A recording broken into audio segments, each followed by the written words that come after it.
from Wakefield. It's the Ice-T Meme Show starring Noldug, inviting you to join Noldug and his guest this week, Daniel McGovern, to the show. And now, ladies and gentlemen, here's Noldug. And welcome back to the program. I'm so happy that you spent the time and are willing to stay with us at the commercial break to continue watching or listening to the show, regardless of where you're viewing it. Anyways, without further ado, let's get to the segment I do every show. I like to call What Happened This Past Week. In this segment, I go over current events that happened since the last time we met on this show, a week prior, a calendar week at least. I try to cover sports, entertainment, news, politics, health, and so on and so forth. I try my best. Without further ado, let's get straight to the first news story of the Ice-T Meme Show cycle. CNN made it official this past weekend as they severed ties with senior political analyst Rick Santorum after recent racist comments towards Native Americans were made public. I don't know what's worse, being Trump's bitch, being fired by a group that's more democratic than San Francisco being known for the gay capital of the world, or looking like a buttchin. Rick Santorum was more dim-witted than a incandescent light bulb during the 21st century. Boom. Pretty good joke the first time. According to the former man himself, he plans to restore his, quote, beautiful Boeing 757 with Rolls-Royce engines and a new paint job for future rallies. That plane needs more than just a little fucking restoration. That plane is like old people's teeth. It needs a complete excavation and rebuild like something out of Minecraft. Boom. Roast number 2. And on top of that, where will he be getting this money from? Like, how the fuck is he getting this money? He's poor. His dim-witted fucking kids have already stolen enough money as it is from kids with cancer. Where is he gonna get it this time? Boom. In some 6-year-old riding Mount Everest for the first time at Disney World level scariness, Matthew Perry appeared to slur his speech during HBO Max's Friends reunion this past week. Like he was some sort of college baseball coach getting pulled over. If you thought Trump had taken many L's over the last 5 years, Perry has taken more L's in his career than the Marlins since they were started. Boom. Matt Perry is more sad than basic white girl saying goodbye to the college house for the summer. Boom. I hate that. That's one of my least favorite things in college. In a first of many events, The Bachelor Australia has cast their first openly bisexual lead. This new cast member said, I finally feel free with myself, but still keeping my options open. Yeah, okay. If someone says they keep the options open, they already know what they want. For people to think everyone needs to know about something small like this is silly. What they should worry about in Australia is those fucking spiders, they fucking opossums, and those fucking spider crabs. Jesus. Those things are more terrifying than almost walking on your grandmother using the toilet. Funny joke. In some news everyone definitely cares about, future tennis Hall of Famer Coco Gauff has found herself in rare territory this past weekend. Gauff would find herself winning not just the singles title on clay court for the first time, but winning the doubles tournament at the same tournament at the Emilia Romagna Open, which hasn't happened at her age since 2004. It's got to be a whole level of embarrassment when you're like in your fucking late 20s or early 30s and you're getting beat by a girl who's just starting to learn trigonometry in high school. In some more sports news, it was made official that fully vaccinated coaches no longer have to wear masks during NBA games.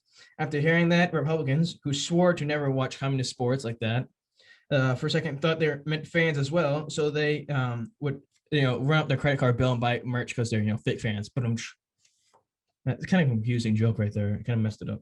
In some sad yet long-awaited tech news, Internet Explorer, that love to hate it web browser, will be going to the wayside as the platform was announced to die next year. People using Internet Explorer still is like people still using AOL when there's Gmail, or still shopping at Blockbuster or the Netflix kiosk when you have so many fucking streaming services nowadays. Excuse me. It just doesn't make sense. Then again, Republicans still think and thought at the time that people storming the Capitol building 5 months ago wasn't that big of a deal. Internet Explorer is like that girl with green hair yelling at you in class and yelling at other people. You just stop caring and paying attention to her. That's another roast. For the 7th year in a row, a named tropical storm is formed, in the Atlantic Ocean ahead of hurricane season. For Floridians, it's just another work week for them. Meanwhile, everyone else on the East Coast is freaking out like Gen Z liberals when Congress doesn't do anything about being tortured by Republicans the last 5 years. No one cares about this because it's going to be either nothing at all, like it usually is, or trust fund families and kids will just rebuild for the 8th year in a row on the beachfront home. The only people that care about this are supermarkets, unless you're Publix, who are run by people like Marjorie Taylor Greene, who believe that natural disasters are caused by Jewish space lasers. Some interesting news. Renowned scientist Albert Einstein is back in the front stage again as a famous handwritten letter with the famous equation sold for $1.2 million at a recent auction. Some balding, rich, twice-divorced man from Connecticut is going to let that collect more dust in his office and those books that are written in Latin in there. You never know what those books say. It's just for show. And some food news, it was announced that Papa John's will be giving away 10,000 slices of pizza to celebrate Bitcoin Pizza Day. This made about as much sense as WWE raising talent during global pandemic for, quote, cost-cutting measures, but then hiring a bunch of people a few months later. Secondly, who even goes to Papa John's besides Hot Cheeto Girls at 10 p.m.? Papa John's is as big of an L that James Dolan is the Knicks GM. And some much-deserved sports news, Phil Mickelson became the oldest golfer at 50 years old to win a major tournament at the PGA Championship this past weekend. After years of coming up short more than a midget at a theme park, he finally was able to pull off this big win one last time. Mickelson and his 12-ounce steak-sized calf certainly surprised a lot of fans as people believed more in Santa Claus being real than Phil being able to win a major again since the last time. And some disheartening news, CNN anchor Chris Cuomo, I should say, caught some major heat recently for involving himself with his brother's group strategizing how he would deal with the sexual assault accusations. Oh, I'm stuttering.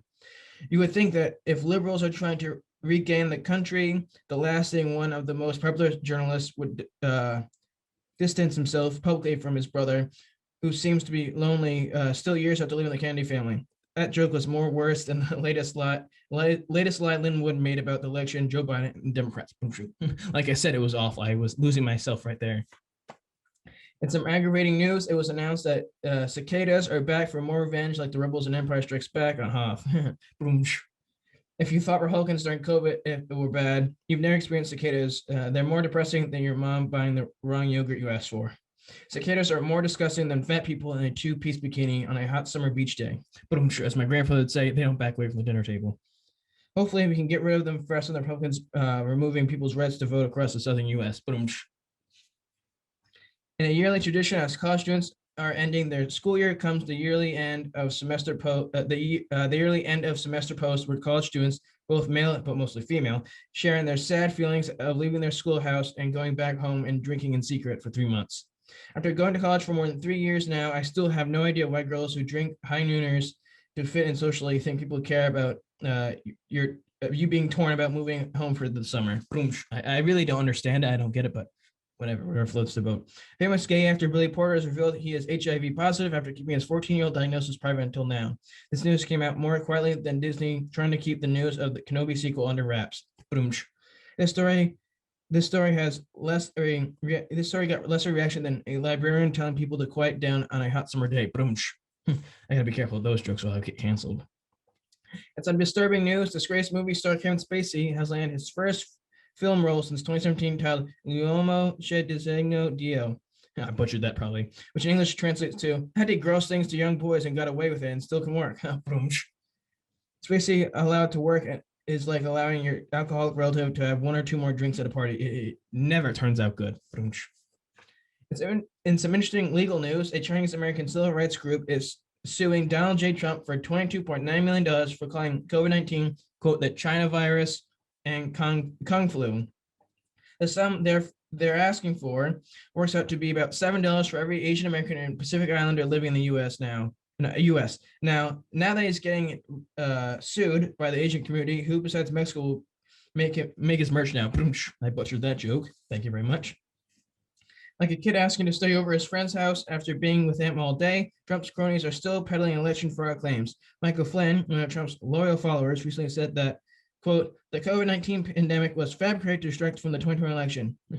Once one of the country's top military leaders has become more of an embarrassment than the LA Clippers during the playoffs this year. In some liberal politic news, President Biden is reportedly tapping former Chicago Mayor Rahm Emanuel as the next ambassador to Japan. And I think it's good Biden's tapping someone who was from a different country, his family or was born in a different country, to represent a country that's foreign after years of the former guy having people almost go to war with these other countries that were once close with.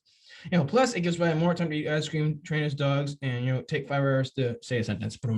And finally, the last story that Ice-T meme show news cycle, almost an old dog news cycle. Revolta herself caught some flack the other day after yet another day of fighting mask mandates. Representative Marjorie Taylor Greene made remarks on how COVID-19 mask mandates were as bad as the treatment of Jewish people during the Holocaust. You're fucked up when roaches like McConnell, Scalise, and McCarthy, damn, that sounds like a sketchy law firm, are saying that it wasn't cool to say on television. That's, if you would even call Newsmax, television. Newsmax is worse entertainment than an elementary school rendition of the Nutcracker. That's what happened in the news this past week with No Dog. Stay with us right back at the show. And our dear guest this week, Mr. Daniel McGovern.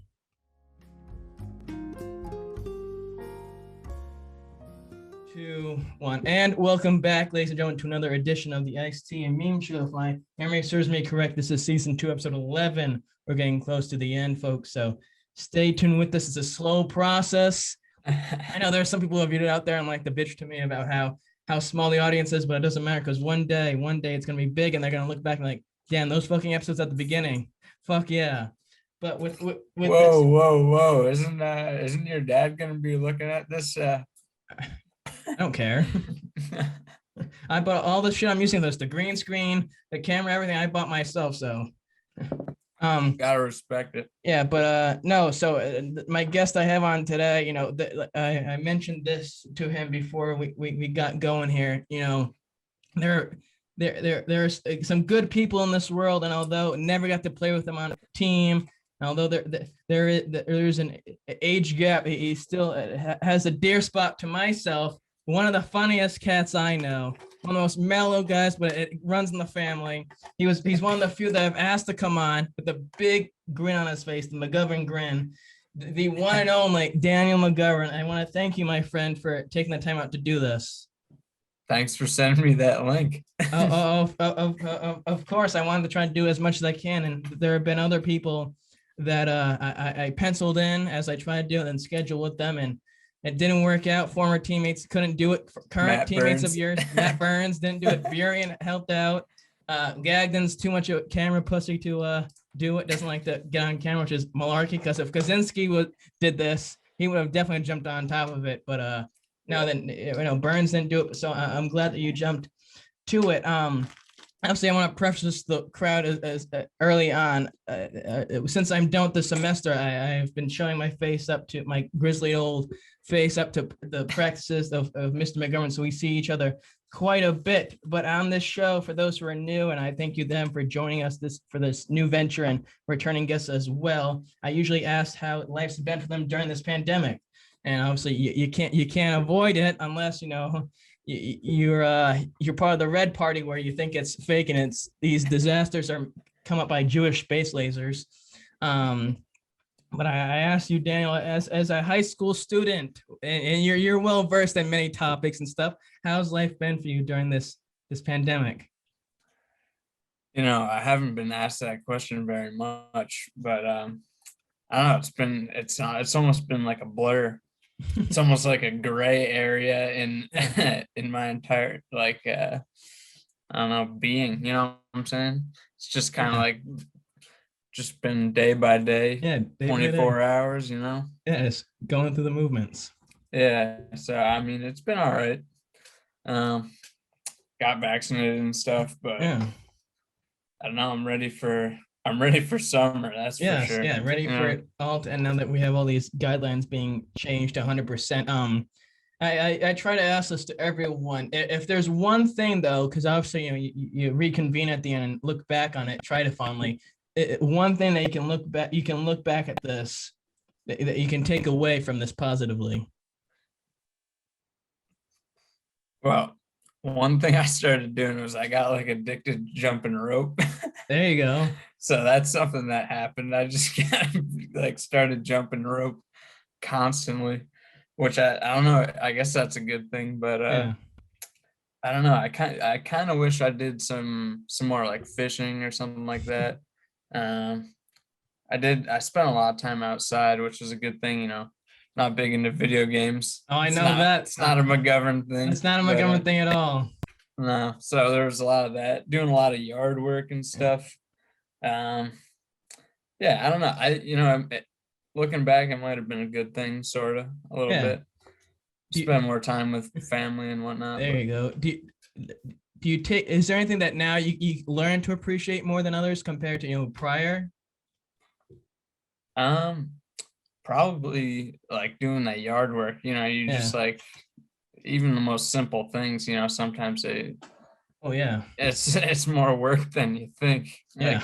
Like you look at a rock wall and you're like, oh, it's just like a couple rocks, stack Oh them yeah. up. Trust me. That's what your old coach has been doing the last 9 months. Then you start lifting 50-pound rocks, and the next day you're like, whoa. Yeah, you're hunched over at 90-degree fucking angle I should say. Now obviously this year has has been different, as I've mentioned, and obviously you can't ignore that fact. And you as a junior, you missed a significant chunk of your athletic career last year, missing the entire year. How was it for this year getting back into it? Was it enjoyable, and was it something that you tried to enjoy more that you missed all that time previously? Yeah, last year I did get to do a cross country season, but I mean that's not the most fun sport. No, it's not. So yeah, getting back on the tennis courts with all the guys has been a pleasure. There's a bunch of kids that I didn't get to see last year, and kids that came up. It's just like nice to there's some new people. Well, yeah, now now even with now that there's a shortened season, which thank God there's at least one, it sort of gives you motivation to say, what, I missed all this fucking time, and now I gotta put myself in gear. Although the overall it hasn't been too successful, but no, I haven't won a match yet. No, team wise, but it definitely. I mean, obviously, as my dad says, call a spade a spade. But no, it definitely. I mean, obviously, myself. I mean, it definitely is something. Even that, some not all the time is it fun, especially in March when it's fucking cold. But nowadays, you missed an entire year, and you say, what, I don't mind it as much, and it's definitely something that you enjoy. I do want to say that I hear that there's a big senior night happening with at the old Broad Rock with this year, and I don't know if I know anything about that. My father's been talking quite a bit with I'll have to do some recon, figure out what's going on there. Yeah, I heard no more cheeseburgers. Now it's gonna be pizza this year. So that's probably a good thing for me, because last time there was a full-blown senior cookout, I was not in good shape after the second hour. That was eight times going back to the old.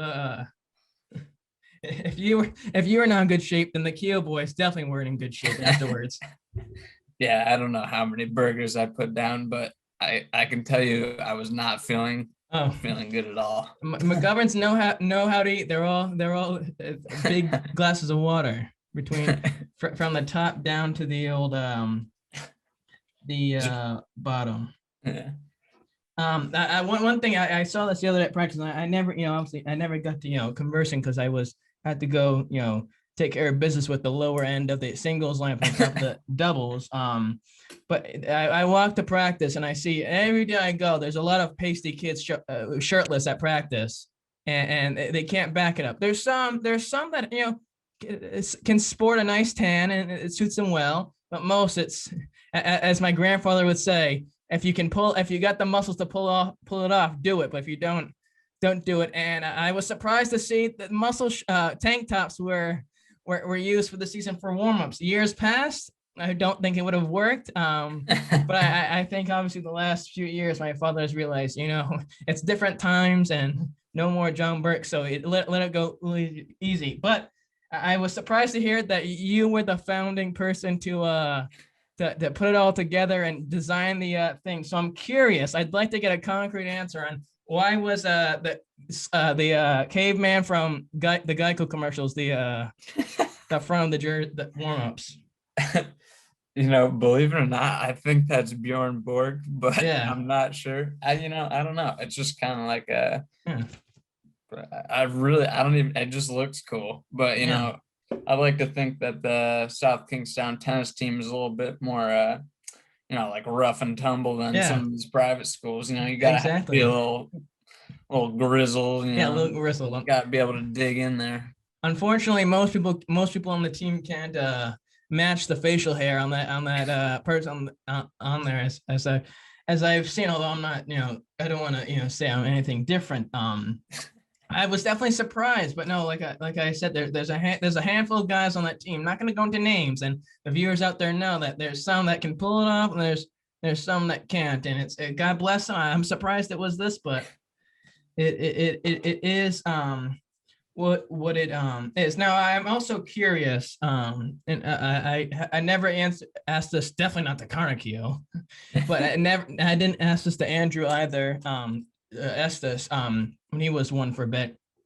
But for someone like yourself coming into the team, I would think right away as the top guy on the team, even early on, and then now here you are, junior as this, obviously missed last year. For you to be number one and to take the hit, at least not, hopefully not all the time, but for the most part, taking the hit, especially during a chunk of time where SK Tennis is trying to come back and be better. How is that? How do you deal with that? Psychologically as well as physically as well, because it's definitely something you have to humble yourself, to be that position as well as stressful. Yeah, I'd say at least coming in freshman year and like really fighting to get the number one spot. And you do, you lose a lot of matches, and it's just kind of like, if you go out there and you try as hard as you can and acknowledge what you did wrong, it's like, all right, you got to go try and fix them and see if you can do better the next time. And for this year, I've definitely improved since freshman year, but it's almost more like for me, more for this year, it's just like bringing it all together, because I know I can hit the shots. It's just definitely figuring it out, staying mentally focused, but also because I've played a good amount of tennis so far. I mean, I like to try and help some of the newcomers so we can really build maybe a championship team for next year. Last year I got for the high school. So the last year McGovern's in tennis. Well, I would like to admit freely that similar to at least to your brother Michael, and yes, Matthew, your other brother as well, I guess, although much closer. I am closer to your other brother Michael. But I would have to say all three of them, all three of you, very well at, staying even keel and not letting it affect you. Because there's some players, one in particular that I've played quite a bit on your team, that your teammates with, that tends to get a little upset and whines and it freaks out during the match. And there's some who curse and do all this stuff, but even kill for you. And then afterwards, not getting grumpy, not getting pissy, not getting mad, and still being positive and joking around. And still supporting the other teammates, and that's very commendable. To be able to do that. On the inside, when you lose a match, it hurts really bad. I mean, yesterday I had that match 3 sets, like 7-6, 6-3, 7-6, or whatever. And when you lose a match that you should have won, it's like probably one of the worst feelings you can get. But at the end of the day, it is just tennis. It's a game. I like to play tennis. I'd love to win. Oh yeah. I really love to win. Yes. That's why it hurts so bad. But you just gotta take it for what it is, try and learn from it, and then try and win your next match. So that's what I've been trying to do. It definitely hurts though. Well, no, and it sucks, and it's something that most people can't do, where you're at the top position early on, and you're trying to do as best as you can during a period, even regardless if it's a period where the teams that are not at the same level as they once were or that are, and you still have to try to fight off and win, deal with it. And I was thinking the other day when I was putting my notes together and thinking of trying to converse and all the fun times, at least some of them that when we've been in the same area together, besides just the ability for yourself as well as your brothers to just be able to say random stuff, and extremely funny. Like I've mentioned to you before, your brother Michael, I don't know what the fuck goes on in his mind. I don't know if it's the cheese wheels he had his first year at Delaware, those massive ones, but his Facebook feed, what he posts on there is I can't even understand it. It's a bunch of Latin I don't even know your other brother on Twitter, all this stuff they post, it's all haikus and riddles and all this stuff. Don't understand it. He's trying to be a modern day poet. And then yourself, I can't believe it. It's something that many people try very hard to do. They can't do it. So some can do it. And what I also was thinking about, there was a while ago, it must have been your freshman year, and I was coming back, so it probably was my freshman year or something like that. And we're hitting. And like I've said, or not me and you not hitting, I was hitting with someone coming on the court. And, obviously, there's, we never went to school together, high school at least. And, someone like yourself and, others, your brothers and stuff, other people, they hold themselves to a high level and they think highly of themselves. And, they're able to say, this is who I am. And, I think I'm, this person, have confidence in themselves. And there was one day saying something, and then I think that, I don't know, maybe I rubbed you the wrong way one time, and you're like, you know what, I don't know why I was treating like this or something like that. I'm sorry, whatever it was. And there was something, and you apologized for something. I don't know. I wasn't expecting it. And I don't know. And then I was like, you know what? That's kind of him, because most people wouldn't just do that randomly. And, that was very commendable at the time, but I thought very highly of that. But, no, it's just, there's very few people, and I had to put that through. On another note, besides tennis, you mentioned fishing. Where was this level of fishing that you have that you share with a fellow compatriot of mine, Ben Pascalides?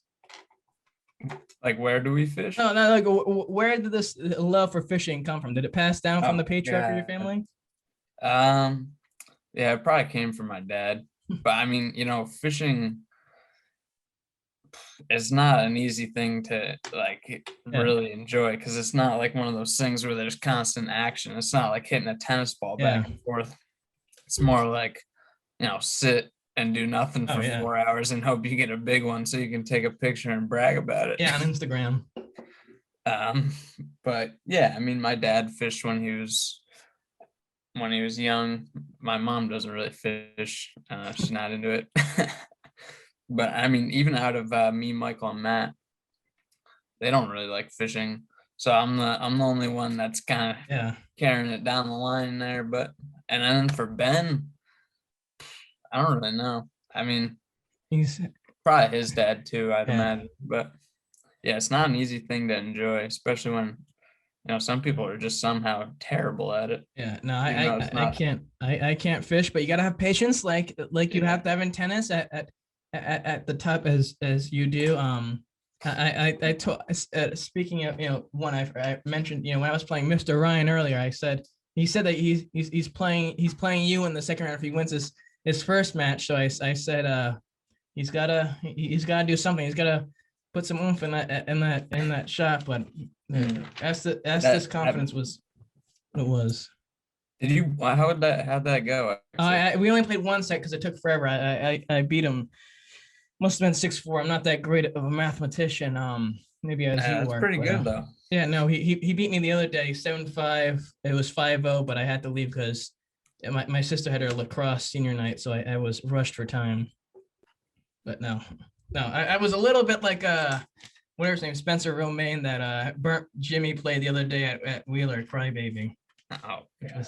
So okay. That's what that kid's name was? I think so, because Ryan told me that Andrew, I think, had played him a while when he was in school. So that might have been what his name was, but that was players like that. I mean, God, no, it's rough. And then your brother Jimmy, he lets them, he shits the Ben the second set and lets them come back, even though he was trying to shut the door in the first set. And he gets all fired up and he goes, "Oh, you want the point?" and give me the game. And I'm like, what are you doing? You can't give it to him. And then there's a third set, and then he comes off tired, and it's like, what do you expect? But God bless him. I want to say, I mentioned this to Ryan last night.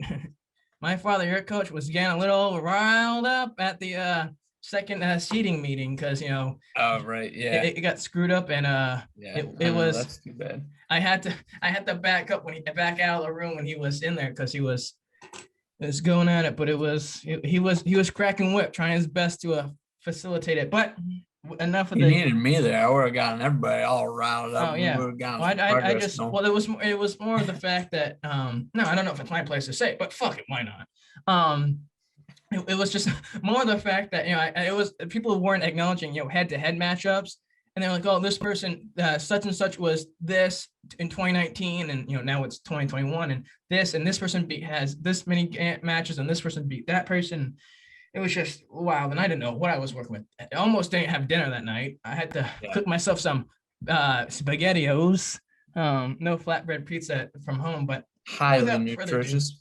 Yeah, very nutritious. I loved it. It's a delicacy. Without further ado, it's the final segment of the show, and it's the personal section where we get into not the nitty gritty, but close to that sort of stuff here. Boy. And we mentioned this earlier. Obviously, tennis. Big part of your life, big part of your family's life. You obviously brothers and your parents and previous. Similar to myself. I mean, it was kind of like, oh yeah, my parents played, my grandfather played. Was it similar to yourself where it's passed down and it's kind of like you play this? Yeah.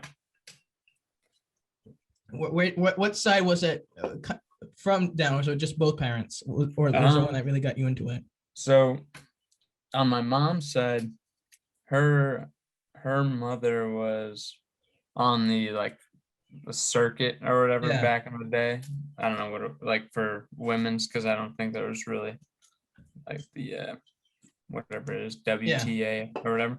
So she did that in, I guess it was the East Coast of the United States, but she's from Bermuda, and her younger sister, who's my great aunt, was also just a phenomenal tennis player, and she still lives in Bermuda. And I don't know, for some time she was a tennis pro at this place called Coral Beach Club. I don't know if you've heard of that.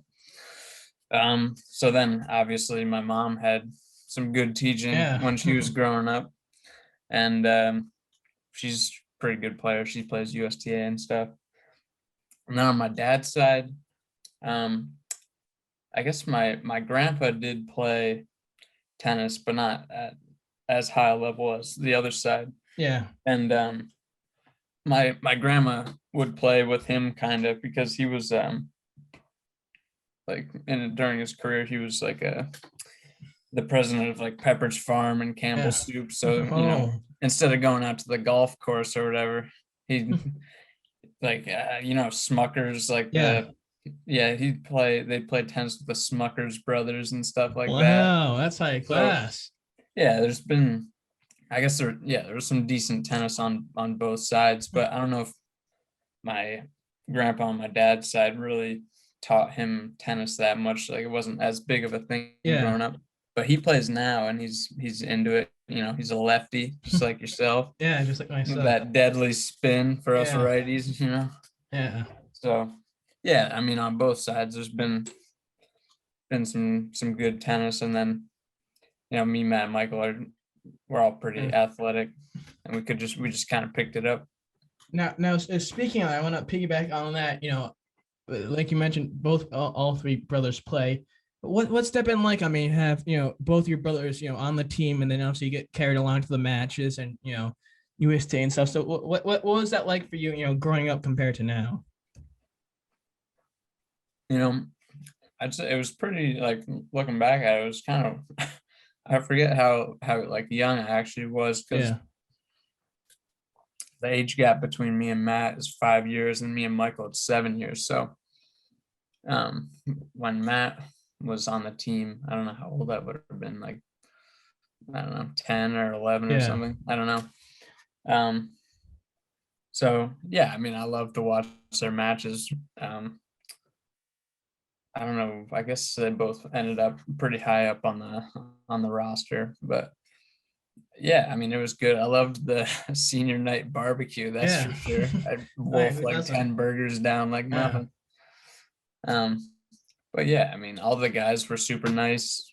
Everyone was winning. It was the golden age of SKHS tennis, So I got to see some quality players. Yeah, for sure. Learn from it. It was a good time. And it definitely was interesting. And I remember like it was yesterday. I'm sure you remember to a degree. Back court number 4 where Ryan Estes plays today. You and Eli O'Brien. He was, I believe, 7th grade, and you were 3rd grade. You took him to the limit I think in the tournament, I think it was like 10-7 him or something like that, or 10-8 or 10-9. That Braden, I think it was Braden Kehoe. I could have sworn it was Eli because Eli O'Brien was in middle school or at least maybe ninth grade, and it was something. You know what it was? I think we played. Maybe it was a 10-game pro set and it was like 10-8 or something. Yeah. Or maybe it was the best 2 out of 3 sets and then it was like a 10-point tiebreak. Yeah, I think that's what it was. Yeah. Yeah, I don't know what tournament that would have been. Was it more set? I don't really Maybe, know. or it was the one my father used to run before Tracy Keogh put hers in. But no, that's when the world got to notice the behemoth that was a young Daniel McGovern on the I will say I over the past couple of years, what I really should have, I think, put more focus on tennis and just dropped soccer completely, because I think I would have gotten. Well, I still got a year to, get pretty nasty if I can. Yeah. In the summer and all that, but I think if I had focused less on soccer after I obliterated a couple ankles and stuff. Yeah. You would have had a shin splints like your brother Michael. Oh man, soccer absolutely destroyed both my ankles. But I know I mentioned this and I keep going over it, but being one singles, how that obviously that's a mental thing you have to be able to grasp. But I'm sure it definitely brought a sense of pride and dignity that you're able to be number one as a freshman, be able to represent SK tennis at the first position. Yeah, I mean it's it's kind of an honor, but then again it's like you worked for it. I wouldn't have expected anything less of myself to get to number one. It's remarkable that it was freshman year, but I had to, and I mean I had the skills to doing everything, but I had to beat who was it? Andrew Estes, I guess probably maybe Matt Burian. Yeah. I don't know. So yeah, I mean it was nice to be playing number one, but if I was playing number 3 and that's as good as I could have done, then I would have been like, and any spot, win some matches. Yeah, any spot on varsity is definitely something to commend yourself. Although although you want to, if you're going to be on varsity, you want to be in the lineup because you don't want to be seen on the outside. You want to be playing. But it's all that credit goes to obviously your parents or your brothers, and especially there's one man that also gets credit to, and that's Uncle Don Neri. And there's a tight friendship, and I wouldn't say tight, but there's a friendship and a bond that you and your brothers share with Uncle Don. And I'm curious, is that from when the travel team and your brothers, and maybe I don't know if you did it, but be on that group with them? I don't recall ever having done any sort of a lesson or clinic or whatever with Don Nuri, but I know Matt and Michael took some trips up to whatever was center court up there in Providence with Don Nuri and Adam Waldager and those guys. And of course, stories came back that were pretty funny and stuff. And I don't know him as well as those two guys do, but he's a nice guy. Can't really hear that well. Oh, he can't. He's got teeth like a rotting pumpkin. They're all falling out. But no, he can't hear, but that's awful. But I have to say though, he is always there to watch your match. I don't know if he knows anyone else on the team, but he's always there, watching your match. And it's. I haven't talked to him yet this year. I hope he's not talking crap. No, I don't think so. I mean, I haven't talked to him either a decent amount because it's never, something I dream to, be like, oh, I got to go over to old Uncle Don Neri and talk about stuff. But when I did talk to him, he's now a grandfather, so he's got that working for him. He's occupied. He's got a new crop of talent to ruin their tennis ability. Oh, how about Mike Gamino? Yeah, I know. Oh, trust me, I know Mike Gamino. Oh my God, that's a whole nother breed when it comes to spectator. Yes.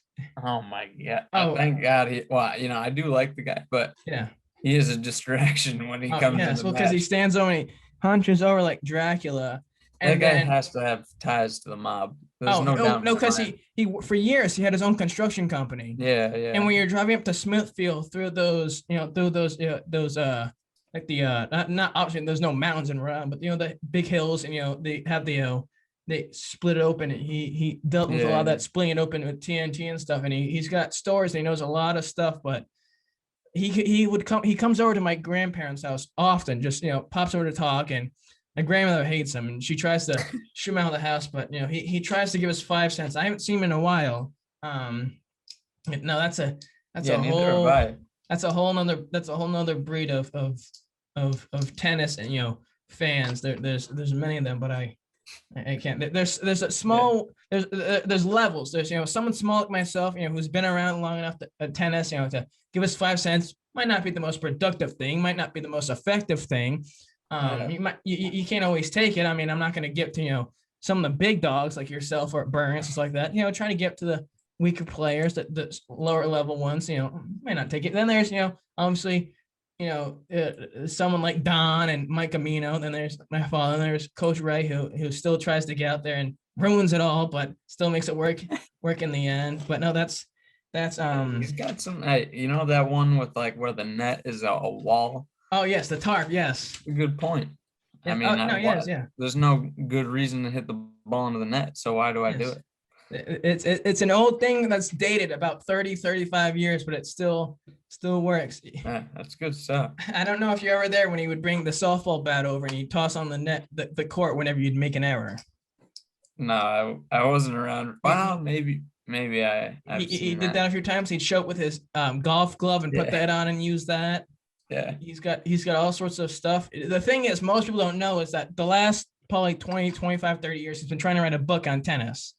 And he wrote like a brief, like a rough draft of it. And he had his friend Cole Holland's great uncle, where it was however it would go, look it over and edit and stuff, because he's written many books and still writing. It's the same stuff over and over again. There's napkins and back of receipts and sticky notes and pads, many legal pads, all this stuff. And and it's not even just tennis. Then he talks about golf and he reads golf books and this, and he loves it. yeah. God bless him. Something we mentioned. I also mentioned earlier. Your parents. Kind of teaching you tennis and stuff like that. But I want to mention something that I admire greatly that I've only seen once. Yeah. The 4 years I played on the team and a few years with your brothers, and most adult men have a love for football, basketball, baseball, stuff like that. Your father has a love for geology, and That he's is rocks correct. and stuff like that. And I Yeah. remember going to the garage or basement wars and talking to your father. Lovely man. Yeah, he's a good guy. Yes, very, very, very grand guy. And I'm curious to know where this love came from. Because for the viewers out there, when I tell you there were loads of rocks in there, there were more rocks in there on shelves and nooks and crannies in there than I've ever seen in my life. Was that the garage or was that the basement? It was something because it was dark. And I don't think it was finished, so maybe it was the basement. I don't know. He does have a lot of rocks, and I think some of that might have come from he used to do some rock climbing when he was growing up. But I mean, like neither of his parents they had no. They just, I mean, it's not that common of being at rocks, you know what I mean? Yeah. You look at it and you're like, just a rock. But he just, and he doesn't even have any kind of, degree or whatever in geology. But I think from the rock climbing, I just kind of became fascinated with all the different I don't know, structures and deposits or whatever. Oh yeah. So I think it started from that. And then it's like anything. It's like collecting baseball cards. Yeah, A spot where you can collect some neat minerals, and it's like you're gonna work and get some neat stuff. So, he's gone up to like Maine and all these different kinds of quarries and stuff. Sustained a number of injuries that could have been avoided. Yeah. But yeah, I mean, he just loves it, and you could ask him anything you want about rocks, and he knows it. He's like a self-taught geologist. I Pretty wouldn't know crazy. anything. I don't know I anything try- about rocks. I don't want to get into that because that could be Yeah. a Oh my days long God. conversation. Yeah, we're driving up to Maine, and if you say one thing about a rock, the next 4 hours are followed by a sermon on geology. Well, this is the next rock, Daniel, and this is this. Yeah. Oh my God. I mean, some of it's interesting, but Oh yeah, definitely. But 4 hours is too much. yeah, God. If I'm curious, besides yourself, I mean, obviously, I don't know. Between the three brothers, do any of you share a bond with Mr. McGovern on geology and rocks?